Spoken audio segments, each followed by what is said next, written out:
Sara, ma'am, bibilis sa picture, ma'am. Ma'am Sara. Ma'am, pa-picture. Ma'am, thank you, ma'am. Madam mo, ma'am. Madam mo, ma'am. Salamat, ma'am. Dumalaw sa Binalbagan Negros Occidental, ang mahal na pangalawang Pangulo ng Pilipinas, na si Vice President Sara Duterte, para mamahaji ng relief operations, sa mga nasalanta ng Bagyong Tino, nitong mga nakaraang araw.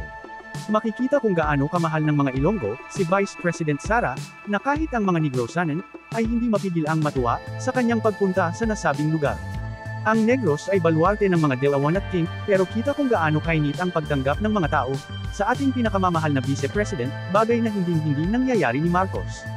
Bago sa Negros, nagpunta din sa Cebu si Papi Sara, upang kumustahin ang kanyang mga kababayang Cebuanos, matapos ang mapaminsalang Bagyong Tino.